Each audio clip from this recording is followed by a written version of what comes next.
Olá, estudantes do 7º ano. Neste vídeo vamos falar sobre sinopse. Sinopse se refere a uma forma de resumo, de síntese de um determinado produto cultural.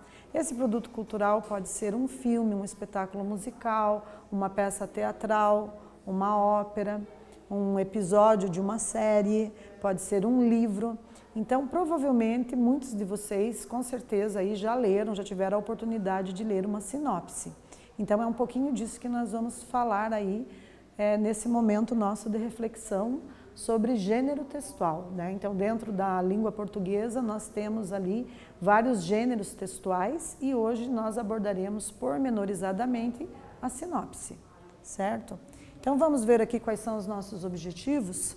Então, analisar o gênero discursivo sinopse, estudar os elementos composicionais, as suas características de forma mais detalhada, inferir o significado de termos e expressões, né? Muitas vezes nós estamos lendo a uma sinopse, a um texto de quaisquer gêneros e aparece lá uma palavra que nós não somos familiarizados, não reconhecemos.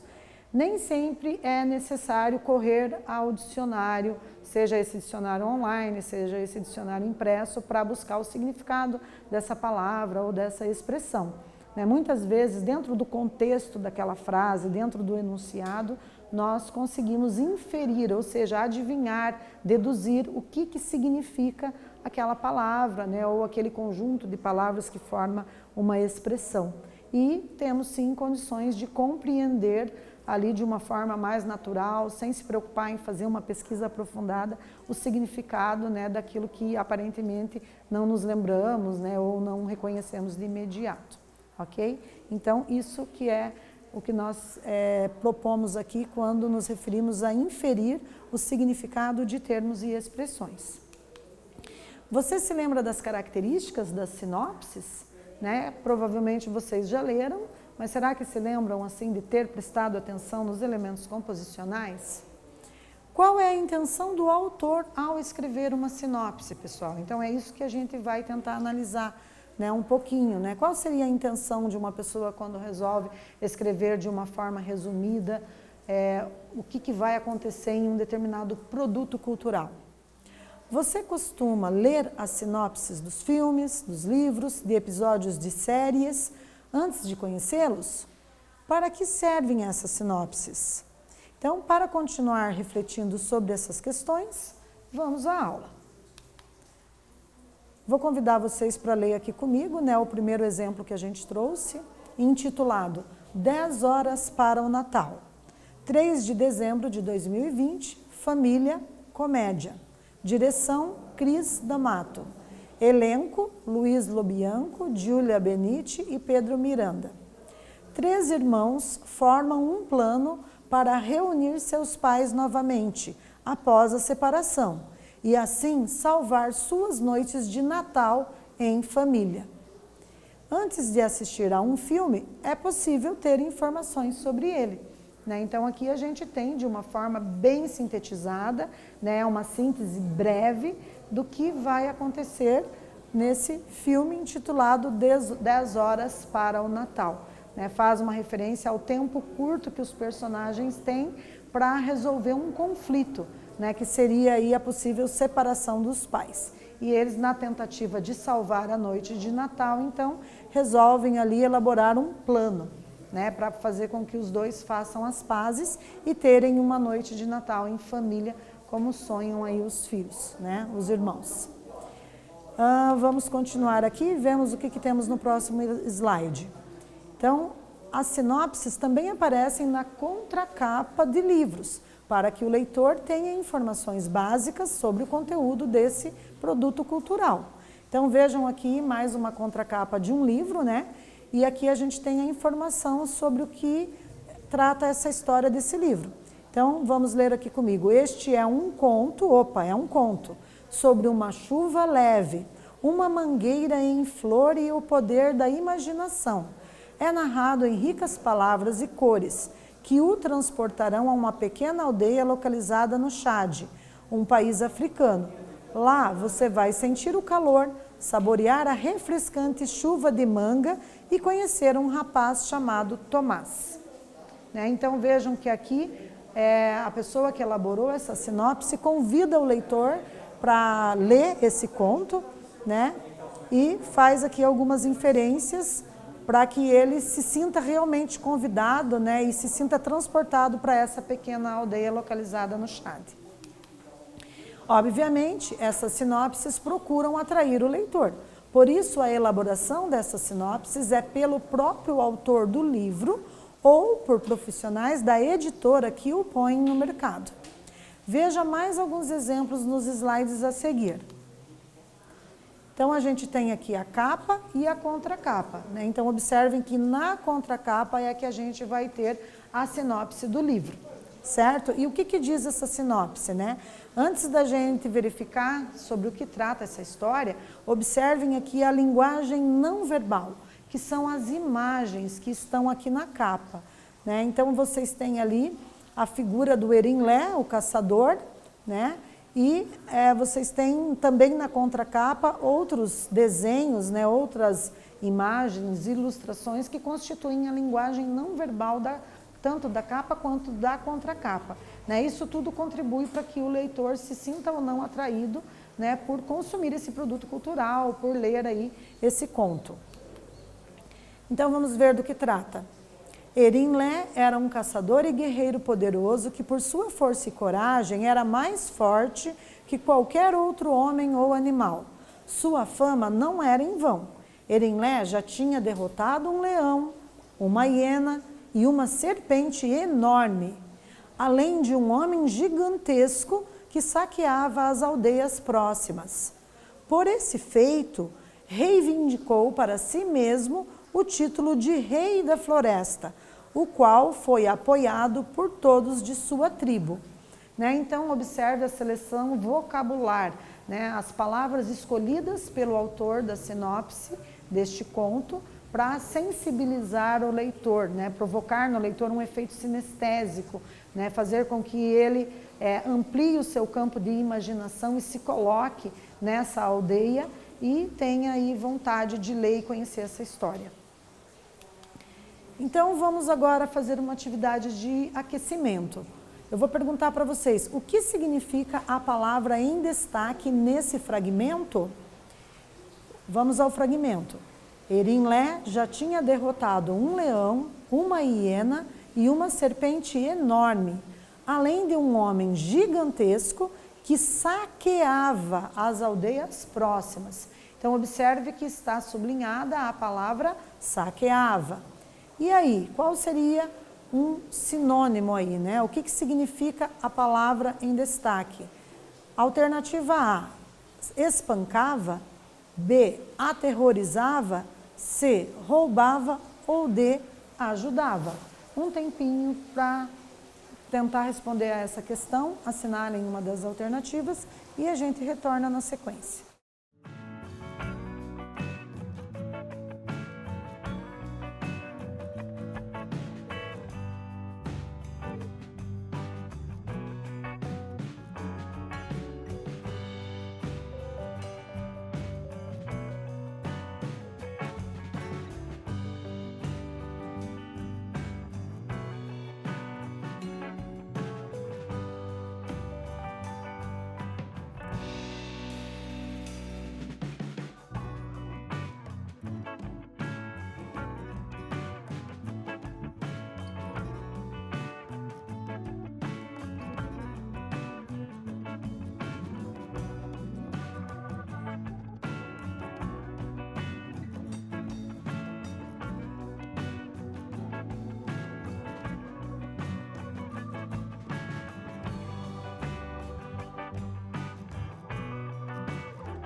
Então, pessoal, verificando, observem que saqueava é similar à palavra roubava, né? Então, ele roubava as aldeias próximas. Percebam que saqueava é uma flexão verbal do verbo saquear, né? Assim como roubava também é uma flexão verbal do verbo roubar, né? Sempre que uma palavra é possível fazer a sua conjugação, eu, tu, ele, nós, vós, eles, a gente tem que essa palavra é um verbo dentro da classe gramatical, né? Mais uma curiosidade aí. E agora a gente vai ler aqui, né, um poema. Então, observem aqui os aspectos da linguagem não verbal, né? Temos aqui o cordel do Chico Rei, né? Cordel são poesias melódicas que costumam ser penduradas em cordas, né, em cordões, e expostas em feiras, em eventos que aglomeram bastante pessoas, e essas pessoas vão e leem aí essas poesias que são bastante ritmadas, que são possíveis inclusive de cantar, né? Então por isso nós podemos chamar de poesias melódicas aí, possíveis de transformar em músicas, né? em melodias. Então vamos conhecer aqui essa que trouxemos para as nossas reflexões de hoje. É de escravidão que trata essa história? Não, é de liberdade. Liberdade roubada, liberdade reconquistada, liberdade sempre de asas abertas sobre nós. Assim que se quer, assim que deve ser. Então vejam que é um poema curtinho, né? A linguagem é uma linguagem bem acessível, né? Não se tem ali muitas palavras de difícil acesso para a compreensão do leitor, né? As palavras não são ali muito exuberantes, são palavras mais simples, para que a grande massa da população consiga compreender o que é a mensagem intencionada ali pelo autor, pelo poeta que fez, né, esse cordel. Então a gente tem também aqui uma linguagem não verbal, uma imagem para ilustrar um pouquinho, né, uma corrente cortada, uma corrente quebrada ali ao meio, né, e os pássaros sobrevoando, dando essa ideia de liberdade, né? E observem aqui que a gente não pode deixar de problematizar que esse poema aqui está tratando da temática da escravidão, certo? Então, uma reflexão bem importante, em poucas palavras, em forma de poesia, que geralmente é exposta, né, numa folha, essa folha colada a um cordão, a uma corda e exposta ali numa feira, num evento, para que as pessoas possam ler e refletir sobre. Por isso nós chamamos de cordel, né? Então, nossa segunda atividade de hoje consiste em analisar a capa do livro de cordel do Chico Rei, que traz uma reflexão sobre a história da cultura africana. Esses textos literários, pessoal, eles valorizam a cultura afro-brasileira, como propõe a alternativa A? Eles promovem uma reflexão sobre as injustiças sociais? Eles disseminam o legado histórico desses povos que ajudam a compor e enriquecer a cultura brasileira? Ou será que todas essas alternativas estão corretas? Então, um tempo para vocês responderem a essa questão.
Então, pessoal, verifiquem lá a alternativa D. Todas as alternativas estão corretas, né? Então, quem conseguiu captar aí, interpretar essa questão, né? Parabéns, e quem porventura tem errado, parabéns por ter tentado. Agora vocês aprenderam e viram que todas as alternativas estão corretas, estão coerentes com o enunciado, certo? Então, vamos para mais uma sinopse. Hoje é dia de rock. O título pode dar a impressão de ser um musical, mas Hoje é Dia de Rock conta a saga de uma família que sai do sertão de Minas e tenta sobreviver numa capital movida a consumo. O nome se deve a um programa de rádio da época, grande sucesso de José Vicente, que ficou um ano em cartaz nos anos 70. O espetáculo está sendo encenado no Espaço Cultural Sérgio Porto, tendo Nildo Parente e Suzana Faini à frente de um elenco de 18 atores. Um dos grupos precursores deste gênero finalmente se apresentará no Brasil em 2020, os The Ten Tenors, grupo formado em 1995 e que reúne 10 dos melhores e mais carismáticos tenores do mundo. Após 25 anos, mais de 2.500 shows ao redor do mundo e mais de 3,5 milhões de ingressos vendidos.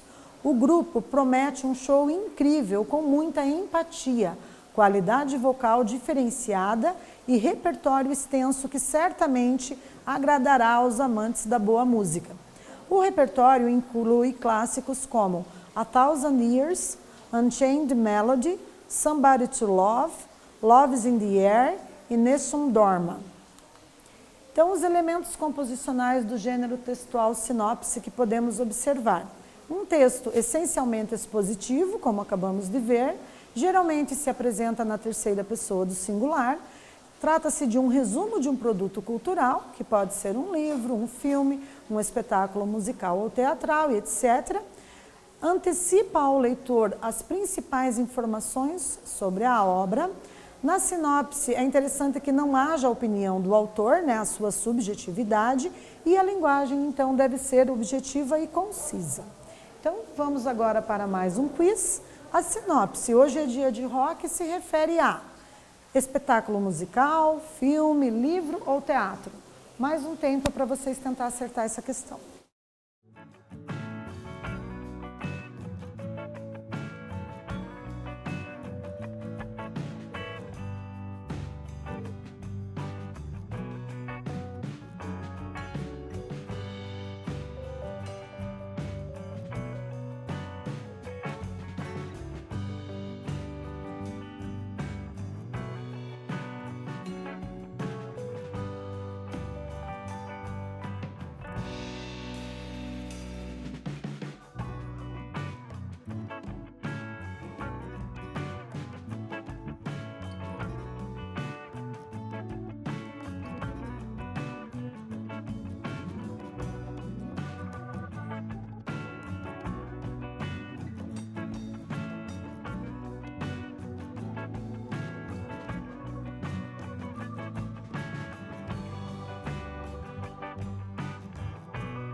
E aí, pessoal, observem, então, a alternativa A está correta, né? Trata-se de um espetáculo musical, ok?